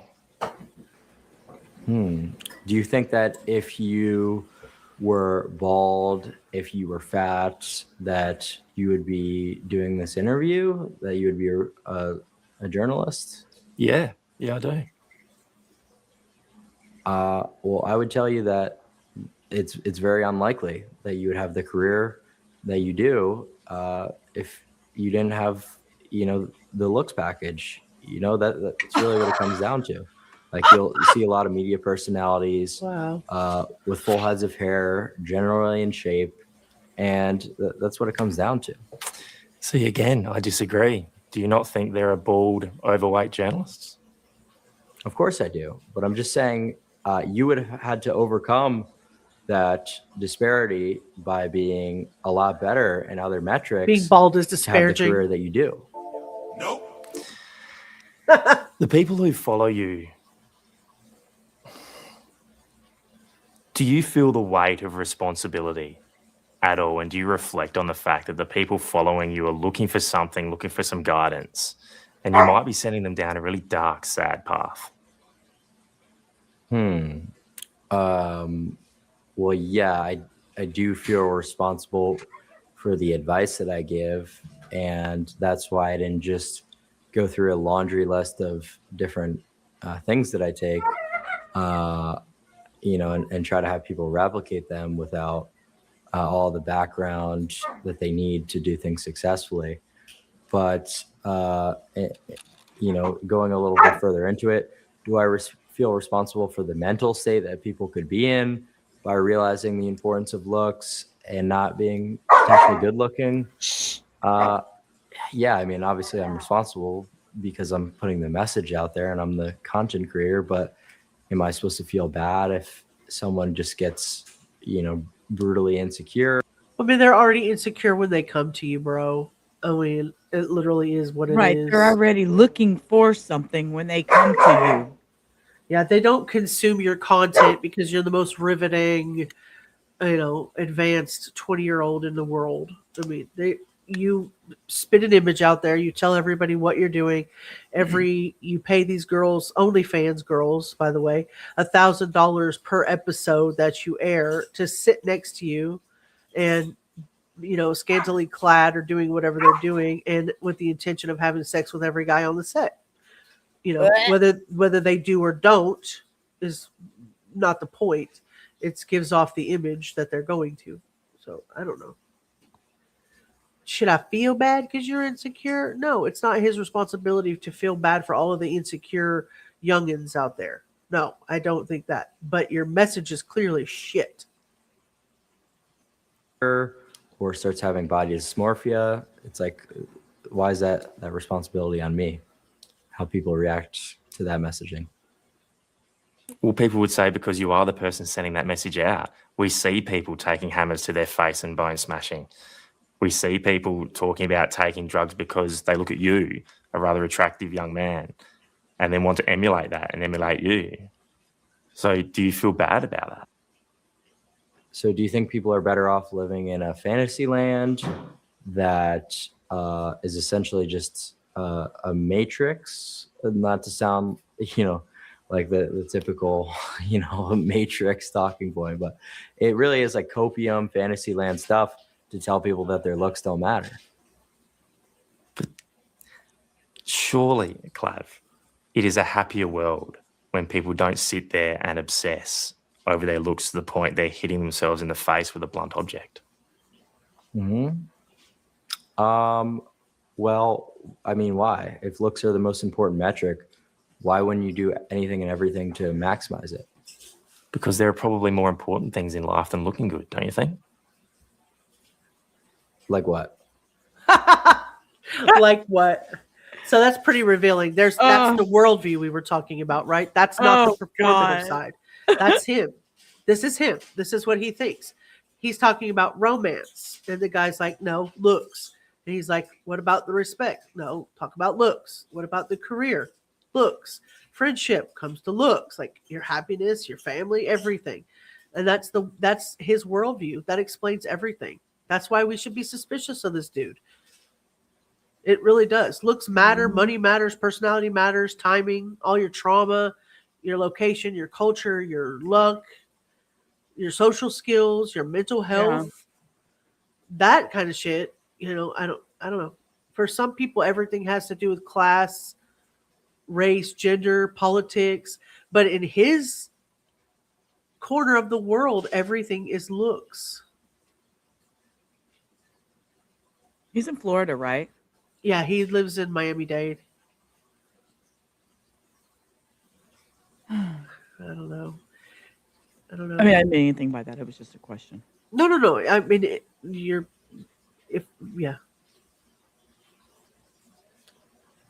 if looks is everything to him, then you're never done. There's always going to be another flaw. Yep. Yeah, ask him about his parents' looks. Yeah. I haven't seen them. I'll have to look at that. I saw his before picture too. I mean, he wasn't a bad looking kid. He was just a kid. Yeah, his childhood pictures look fine. They just look like a kid. I don't know. I don't find any of this to be self-improvement. This reminds me of like a treadmill, like walking on a treadmill with teeth. You know what I mean? It's every angle, every measurement. You're always comparing, you know, you have a comparison every time you look at something. Another photo where you look bad and you've got another guy who mogs you, and then you're not, you know, like there's some reason that you're not at all reached your height. There's never right. There's never a stop. This is good enough. It's always going to be pushing to be better than you already were. He is the ultimate arbiter of who is good looking and who isn't. Didn't you know, Teresa? Didn't you know? How does he rate the gene pool he came from? That's a good question. That's a good question. Like being happy, like having connections, friendships, family. Exactly. Well, like we talked about before, if you're physically unattractive, it's unlikely that you'll be able to have these romantic relationships that you're talking about. So it all comes back to looks at the end of the day. We're not disagreeing. It's just that key element that you're missing, that you can only achieve certain things if you're good looking to begin with. But, I mean, let's be honest. People who you might perceive to be unattractive have partners, relationships, and live incredibly happy lives. Doesn't that contradict what you're saying? What? Because we could go through a couple anecdotes of a guy you know or a guy you're friends with who's fat but has a girlfriend. No, it doesn't, because this is a general rule. We're talking about society, in a bird's eye view. We're going into the entire sociology of this. This is not just singular anecdotes. So he's the all-knowing, I'm decided that I'm going to tell everybody what like society as a whole deserves. He's that one in the booth at the carnival in front of that little all-knowing ball telling your fortune. Well, unfortunately for him, I think that a lot of people disagree. I mean, especially from our generation, right? Right. Maybe not from his generation and maybe not from the generation under that, but my son's 25 and he definitely does not agree with this type of behavior. He says this is some fuck shit. This is some fuck shit. I haven't even asked Muffins. I wonder what she even thinks about it. That's a good question. Maybe we could have her on tomorrow. I'm going to ask her. Maybe we could talk to her. Yep. I mean, she's a little bit older, though. He is. He's a societal anthropologist, Teresa. I love it when Teresa's in here with us. I know that she's watching every single word and taking this in. Every time. Speaking of eyes, is it me or his eyes uneven on his face? Ooh, Cindy, snap, snap. Cindy's clock. Cindy being judgmental. I love it. Bitch, here you are talking about everybody else when you got an even eye space. We noticed that millimeter off. What's your motivation behind doing this? What do you want to achieve? Is this all for you about getting women? No, because there's a lot more that goes into it. I think that it's really not the hardest thing in the world. Okay, women in the audience, trigger warning. Trigger warning. You're about to get mad. All right, I'm just saying. Okay, I'm holding my breath. To get women through other metrics, so maybe you could, find some success in other areas besides taking extreme measures like bone smashing, like peptides. Maybe you could just have an extremely high status in your area, whatever. There's plenty that you could do. And also, you're really not going to gain much from women. I'm talking about quality of life. The way that there's plenty that you could do. And also, you're really not going to gain much from women. I'm talking about they have a spelling for this that they keep referring to, and they will get to it as a man without being able to achieve this status. They're not comparing him to Roger, Elliot Roger, but his name comes up a lot. Shut up. Yes, it does. It does. Hio, did Robert tell you how I referred to Wade Wilson when I couldn't remember his name? No.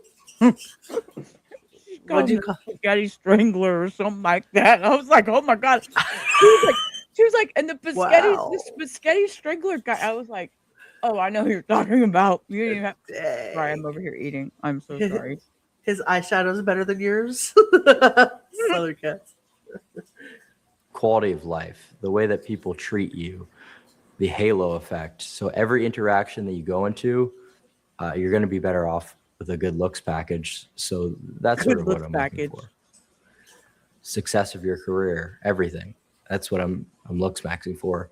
So if you're taking all these extreme measures just for women, that might be a little bit silly, but there's just an entire, complete picture that goes into it. Are you giving women a little bit of a hard time here, Clav? I don't think so.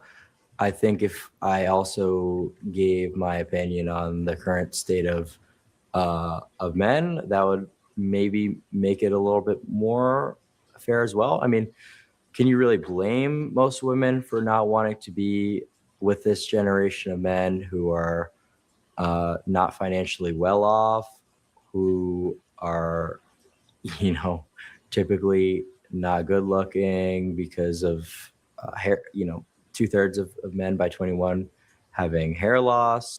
I'm just going to interject something here. My husband graduated high school after the incident of 9/11 and immediately that same day marched himself down to the recruiter's office for the Marine Corps, the United States Marine Corps, and signed up before he turned 18 and graduated and went immediately into boot camp. And from there, went immediately into Iraq and served our country in the middle of war. He is a combat veteran who is now bald. saying that, to me, the status that he holds in my heart and in society as a whole is a lot more about a respect and a servant attitude and a love of country and a love of humanity and a love of freedom, as opposed to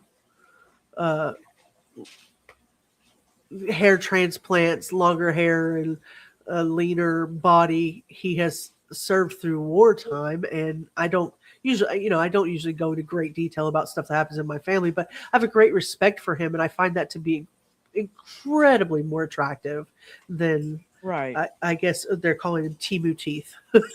Yeah, well. Timu Teeth. I read that out of the side of my. It's not what he said, Timu Teeth, but can I add on looks package to my Timu order? Asking for a friend. I'm gonna start calling him Timu Teeth. But anyway, I just find it much more attractive. Yes, he's bald. He probably has a little tummy because I feed him good. But other than that, like I find him so much more attractive because he's just willing to be a servant leader, and I don't know. Listen, you dumbass, grow a set first and then come back and tell me what women want.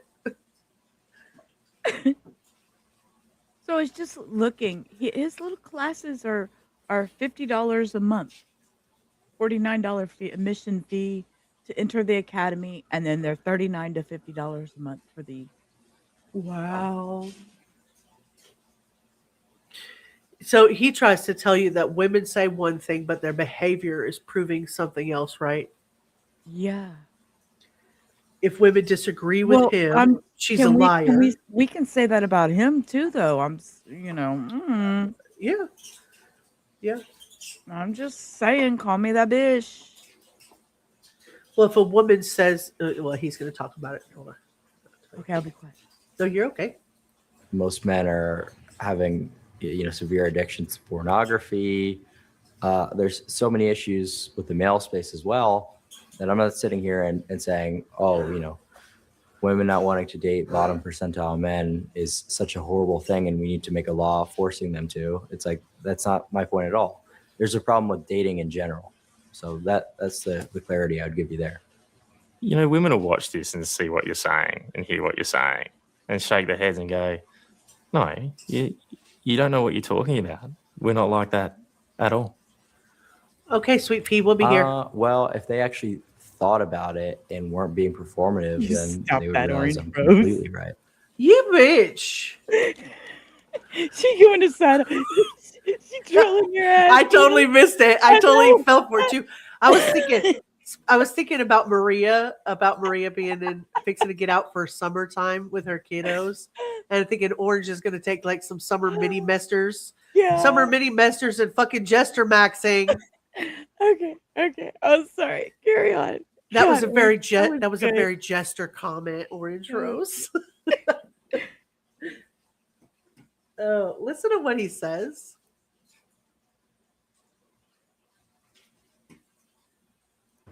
Well, if they actually thought about it and weren't being performative, then they would realize I'm completely right. Performative? Mm-hmm. Yeah. What do you mean by that? Mm-hmm. Yeah. Bitch, listen. Performative? Mm-hmm. Yeah. What do you mean by that? Well, I would just say that women say a lot of things, but if you watch the way that they act, it's typically complete opposite, right? So you see how just on my IRL streams, I'm such a bad guy and the personality matters, whatever, like you're saying, you're saying I'm being so critical of women, but whenever I go out to the club, they're all hanging with me, not the, feminist jesters who are standing in the general admittance section. Feminist jesters. What do you mean by that?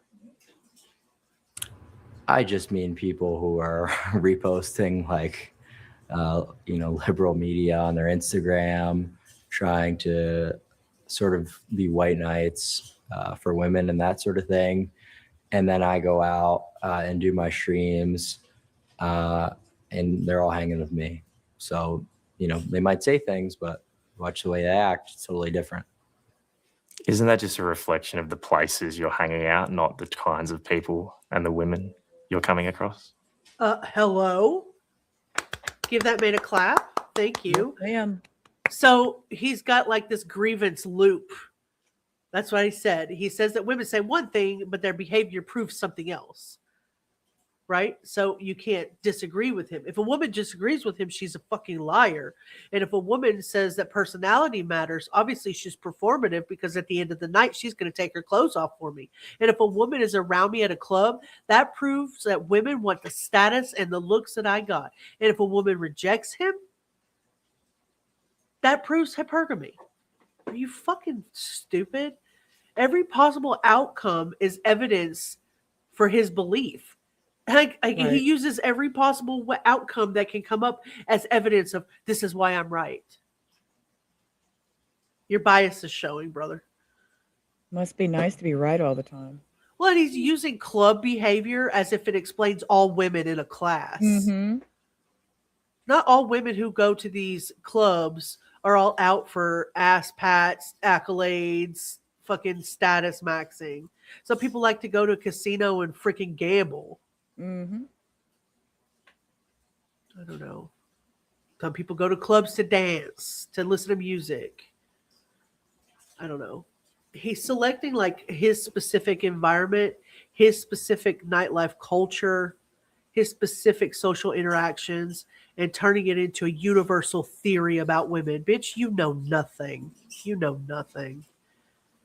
I think this is just, to me, he's intellectual.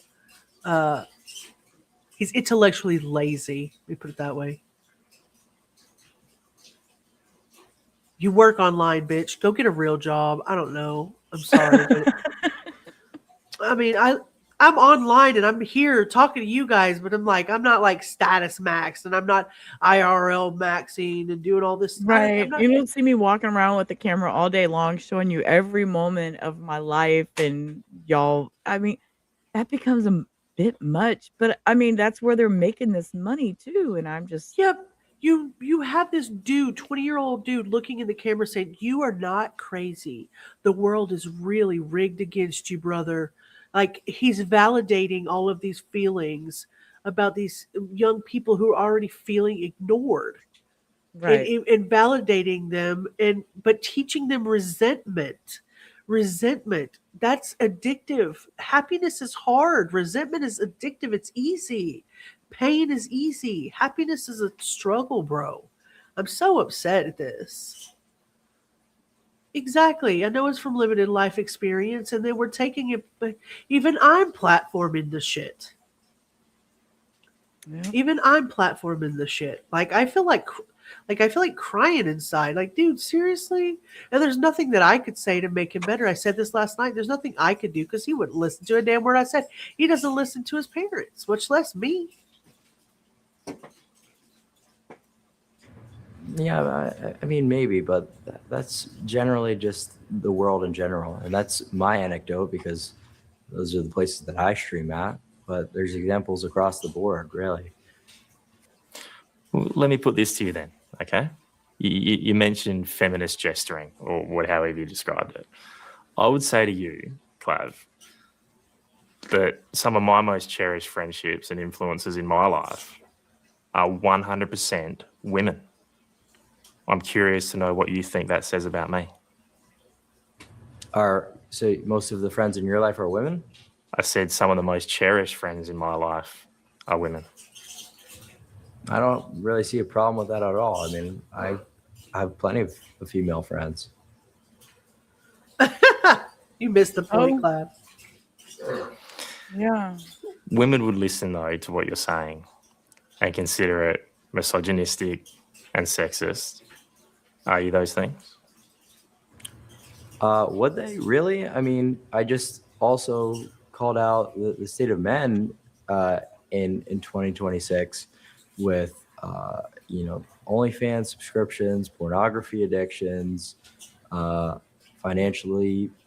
I mean, let's not be an asshole, Clav. You just opened up your own OnlyFans institute where you are employing girls under your lead to work for OnlyFans and paying them $1,000 allegedly to be on your show and be around you. So people naturally wanted to be around you because your looks maxed as fuck.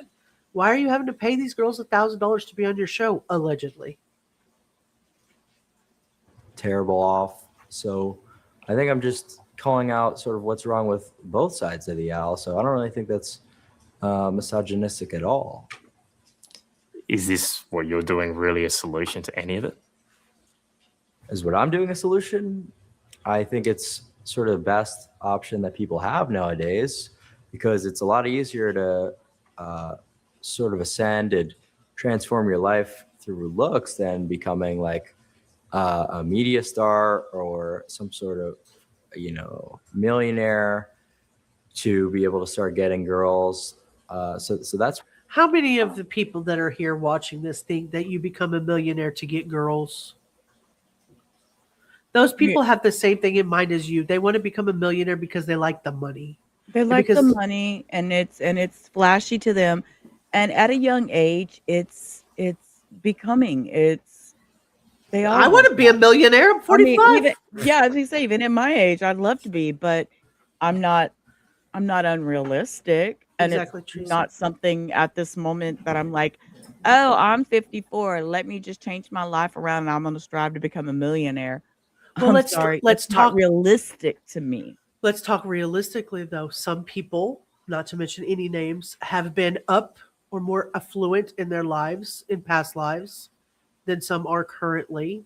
Right. So you could see from a different angle. Money is attractive.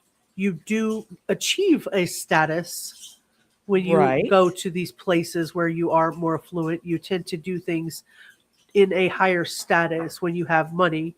And I think I can see what he's saying is, well, it would be a whole lot easier if you were just one, either genetically good looking or, looks maxed in order to get where you need to be to have that status, to make that money easier instead of fight your whole life, to be a millionaire.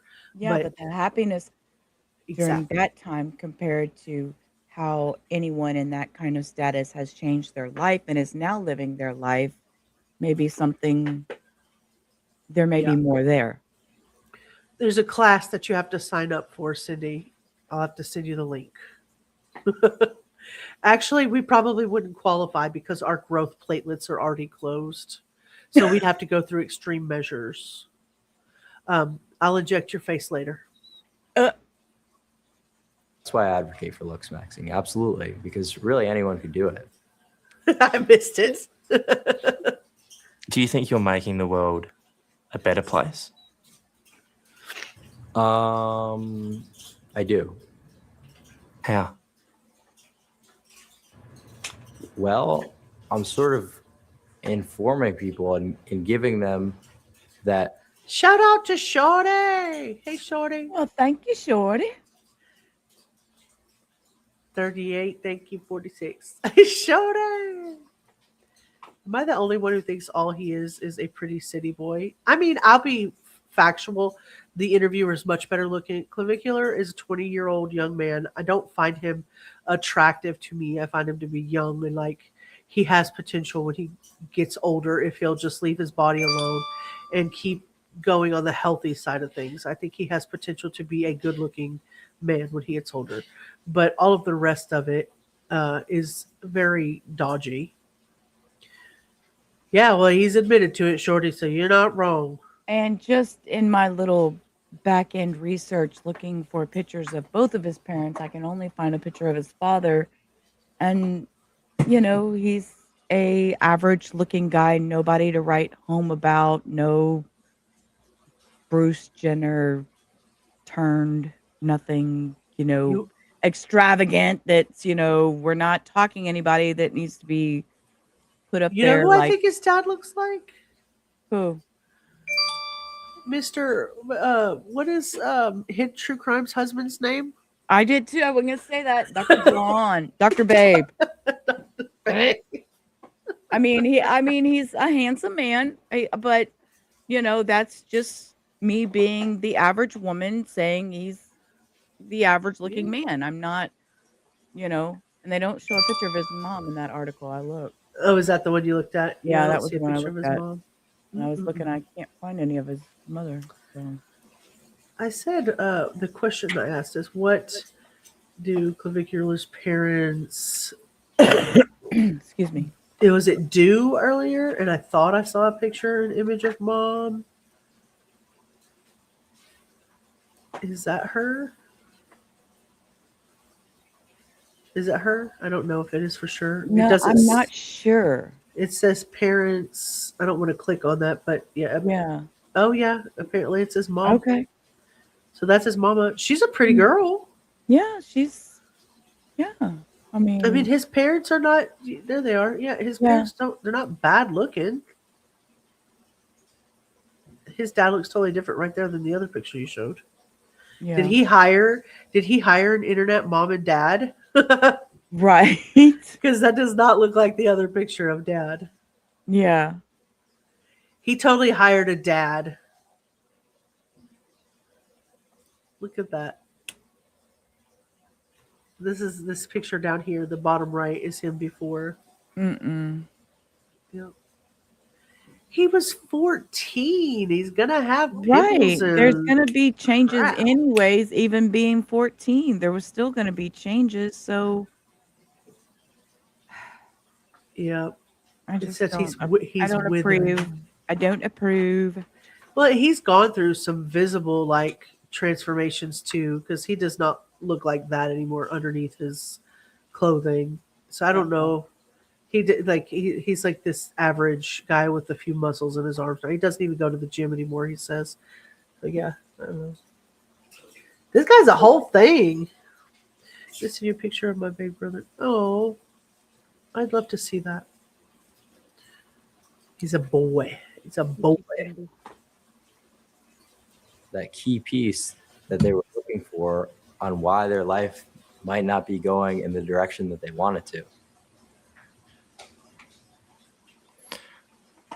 What do you think is more He's important? looking directly in the camera as he's speaking. Good, Right? or just being Getting kind nerves. around you? More important in terms of what?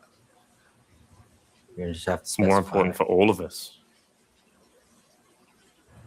More important for, like, you know, your personal ethics, or Answer the like, question, Joker. you know, some sort of thing that you're trying to achieve. Like, are we talking about, like, you know, getting women, getting friendships, what?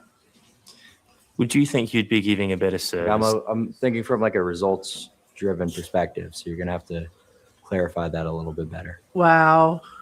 Do you think you would be doing more for your community, for the world, by just being nice and pleasant to the people beside you or online? Bro, he does not give a Uh-uh. shit. Nope. He does not give a shit. That's like the monetization part of it, right? And every influencer in the space should have to answer that. If you're, and we've talked about, you know, if your audience is very young or insecure, all these lonely, socially struggling, you know, body obsessed boys, desperate for some kind of a status, like it doesn't, you know, it doesn't mean that every creator is exploiting people, but he is. Like, he's not showing that kindness is any better than. Right. We know creators that do the same thing, but in a different fashion and form. Yeah. I just You think know, that creators and it- have a heightened duty you of care. if Right. that makes sense. You as a creator and I as a creator have a respectable boundary that we shouldn't be crossing. Yeah, And to me, I this is crossing a boundary. agree. Introducing this as something that is okay is not okay. Well, and anything that you do, any advice that you give that could lead people more towards a drug habit, eating disorders, self-harm, unsafe practices in, you know, deeper isolation, then, you know, I'm just giving information. It's not good enough. Your audience is receiving that information like a vacuum, like, Right. you know, sucking it all in. So it's like, you know, do you think it would be better if you were kind? In what aspect? Like in all aspects, bro. Like in a human Right. aspect. Yeah, exactly. He's getting mad. Yeah, he believes that half the population are stupid and don't matter. Everybody is more prone to issues than he is. He's already status max. He's not worried about nothing.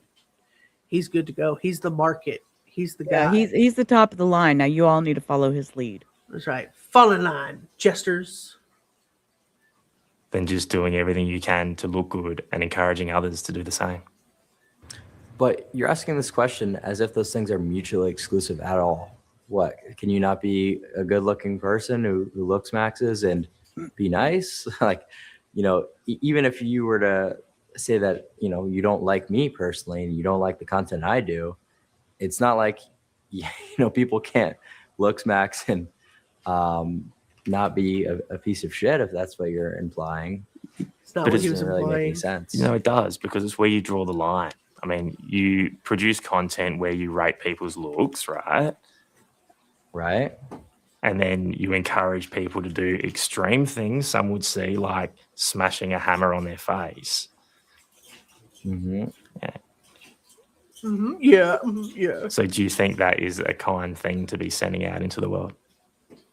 Do I think it's a common thing? A kind thing to be sending out into the world? Deflection, bro. Yeah. I mean, I don't really see how that could be something that's kind or not kind. That binary doesn't make any sense. It's just like, is it valuable? Is the information and what could be gained from it valuable? And I do believe that. That's it. That the monetization for him. That's what's important to him. That's it. So we are hitting the 2-hour mark. So I'm going to share this tab over here with a few of his clips, and then we're going to come back tomorrow and we'll do it all again with our 3rd episode. Yeah, he's really good at the deflection. Really freaking good at the deflection. So this right here, the wise young man that he is, gets choked out and starts seizing on stream, because it's really smart to let your friends do that to you. Turn them over. Oh, on a live stream. Good job. He's good. He's good. Dude said he's dead. He's dead. Come here. Turn to the side. Turn to the side. Oh my God. Turn to the side. Here. So right before you see this, you see the guy behind him with his hands around his neck, choking him out. That sounds like a very mature thing to do. Mm-hmm. He Yes. sits there in this interview and plays that holier than thou fucking attitude above anything else. And then that's what you do. You know, that's what you do. I ask you, This is the next thing today. They really like played him. Oh, I haven't watched this. you're So. sexually active, yeah? Yeah. Can I ask you, how important is it to you to also make the girl have an orgasm? Not important. How come? Well, because, you know, the amount of extra effort that's required to do that is just not going to really have much ROI. So, Did they clown him?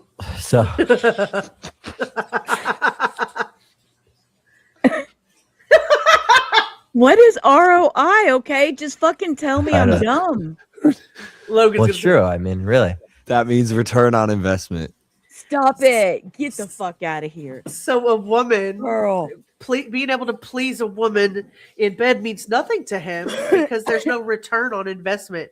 Once he's done, he's done. What? I'm in shock. Oh, I'm gonna go do the right thing and fuck off. I haven't heard this. This is brand new. You get. Yeah. He's third wheeling. I feel really bad intruding your date. I feel awkward now. Oh, it's fine. So yeah, you're definitely third wheeling. Yeah. I mean, just tell me to. you get. Yeah, I'm gonna do the right thing and fuck off. Oh no! Hey, enjoy everything. my bad. I didn't think so. You can actually stay. Nah, dude, I don't want to. I enjoy, I guess. My bad. What a fucking clown. Wow. Yeah. Yeah, what a fucking clown.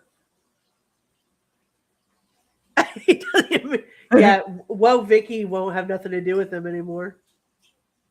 Like, at the end of the day, I would rather my dick never work again and keep all of my hair than anything. Oh, I don't like that one. I don't like that one at all. That one's crazy. Okay. Let's. Oh, wow. That's really Like, dude. Yeah. Look. All right. What would you rate Jason Statham? Well, 8 out of 10. And he has no hair. Mhm. And his dick probably works pretty well.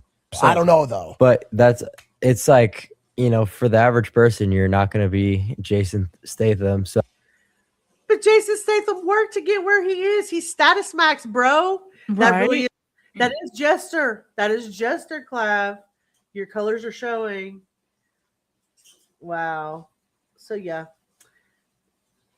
This is before. I mean, he was a child. He wasn't, he wasn't bad looking as a child. He just he already had kind of the outline. Yeah, he was already getting the chiseled chin look already. Yeah, had to lose the baby fat and grow up a little bit. Like, is he really doing all of the stuff to get where, is he really doing this stuff? Or is this a facade? I mean, it's freaking me out. I'm not sure. Yeah. It's a facade. Oh, I haven't seen this one. Okay. That was interesting with her. That was very interesting. Did he make her cry? Oh. No, he didn't make her cry. She looks like she's crying. She gave very good, well, I don't know, maybe she did. He was giving her very good advice. Or not, she was giving him good advice. Let me I was going to say, what? Taking peptides and they don't even know the long-term effects or like we do. They're well researched. Retta is amazing for your health. It's good for longevity. But obviously, have you thought of starting your own peptide company? No, I haven't thought too much about it. I know somebody that I'd like to introduce you to. They just launched a company called Feel Peptides. Yeah, probably a Cope. But they white label for yeah, that's exactly so. It's Cope, so it's from China. It's garbage. No, it's not from because China. Unfortunately, a lot of the peptides are contaminated. They're not actually real. They just have some of the molecules that make the test identify them as whatever compound it says. So where do the best peptides come from? U.S. domestic, but let's. He's so freaking rude. Yeah, extremely. Is that Lily?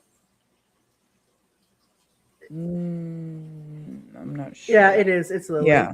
And then he turns around and kisses the other girl right in front the of girl him. in red right in front of her. Which is this is his girlfriend, who is allegedly with child from the infertile young one. Okay. We'll see what happens. So, wow.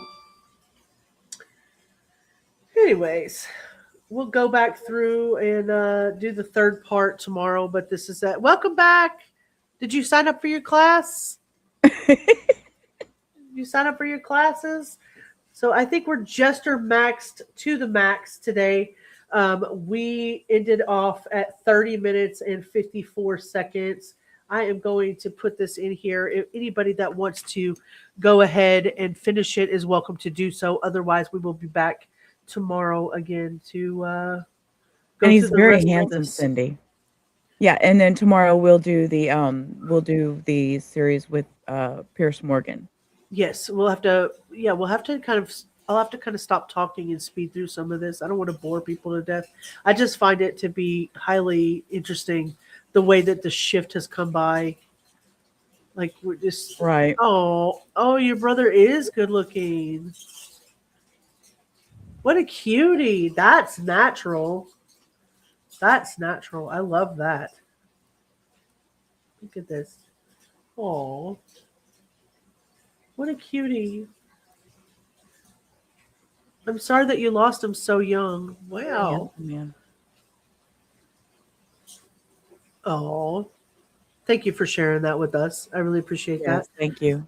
Tonight we're going to end, as always, with our little song in the background. We will see you all tomorrow night at 7:30 Central Standard Time. We'll be right here with you all the way. And I think Rubber's going to take the lead for Pierce Morgan tomorrow. So we'll be on both platforms, not on both platforms, on dual streaming on both channels again for the third night. I really appreciate you guys. Anything else, Rubber? Nothing. All right. Peace. Thanks. Rubber out. Thanks for hanging with me, babe. Awesome.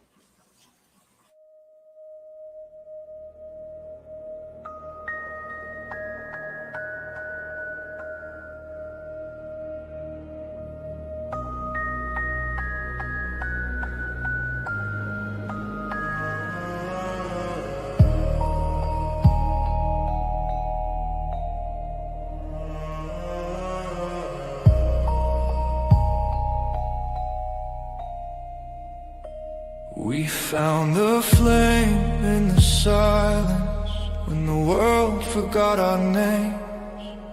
Whispers turned to promise. In the dark we stayed the same. Ashes carried stories, falling stars and sleepless nights. Every scar became our glory, every shadow fed the light. We are the ones who guard the fire, through the smoke and through the fight, bound by truth, by heart, by wire. We keep the echoes burning bright. No crown, no fame, no higher name, just sparks that cut the endless night. We are the guardians of firelight.